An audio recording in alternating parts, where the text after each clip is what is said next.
செய்திகள் தொடர்கின்றன. டிட்வா புயல் காரணமாக கடலூர் மாவட்டம் காட்டுமன்னார் கோவில், சிதம்பரம் சுற்றுவட்டார பகுதிகளில் அத்தியாவசிய கடைகள் மட்டும் இயங்கியதால் பொதுமக்களின் இயல்பு வாழ்க்கை பாதிக்கப்பட்டுள்ளது. இதுகுறித்த கூடுதல் விவரங்களை நமது செய்தியாளர் மணிகண்டன் வழங்க கேட்கலாம். மணிகண்டன், தொடர்பான விவரங்கள் என்ன சொல்லுங்க?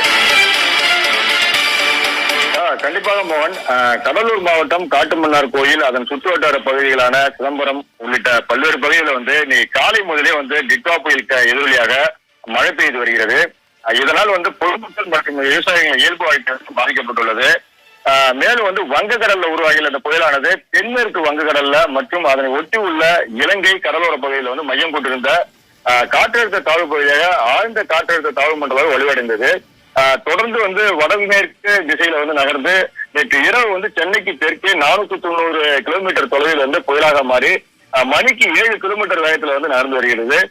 இதை ஒட்டி புயல் உருவாகி மோசமான வானிலை நிலையத்தை அறிக்கும் பொருட்டு கடலூர் துறைமுகத்துல 4ஆம் எண் புயல் எச்சரிக்கை கொண்டு ஏற்றப்பட்டுள்ளது.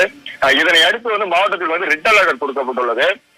கடலூர் மாவட்ட ஆட்சியர் பள்ளிகளுக்கு இன்னைக்கு இந்த புயல் காரணமாக பாத்தீங்கன்னா விடுமுறை அளித்திருக்காரு. மேலும் பொதுமக்கள் அவசியமின்றி வெளியில் நடமாடுவதை தவிர்த்துக் கொள்ளுமாறும் கேட்டுக் கொண்டுள்ளாரு. இதனால காட்டுமன்னார் கோயில் பகுதியில வணிக நிறுவனங்கள், சிறு சிறு கடைகள் மூடப்பட்டுள்ளது. அதுபோல் பொதுமக்கள் வெளியே வராததால் காட்டுமன்னார் கோயில்ல முக்கிய கடைவீதிகள் வெறிச்சோடி காணப்படுகிறது நீங்க பார்க்கலாம். இதுல பாத்தீங்கன்னா பொதுமக்கள் அத்தியாவசிய தேவைகளுக்கு மட்டுமே ஒரு சில மருந்து கடை, பால் கடை, காய்கறி கடைகள் மட்டுமே இயங்கி வருகிறது. பேருந்துகள் அனைத்துமே நிறுத்தி வைக்கப்பட்டுள்ளது. இதனால பேருந்து நிலையங்கள் வெறிச்சோடி காணப்படுகிறது. பயணிகள் இல்லாத சில பேருந்துகள் மட்டுமே அத்தியாவசிய சேவை இயக்கப்படுகிறது. இதனால் பொதுமக்களோட இயல்பு வாழ்க்கை பெரிதும் பாதிக்கப்பட்டுள்ளது மோகன். மேலும் தொடர்ந்து நேற்று இரவு முதலே காற்றுடன் மழை பொழிவு இந்த பகுதியில் இருந்து இருக்கு.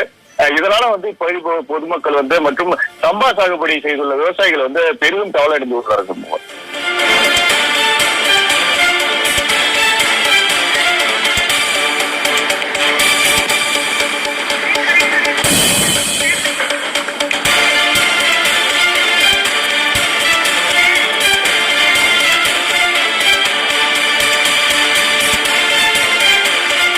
நன்றி மணிகண்டன்.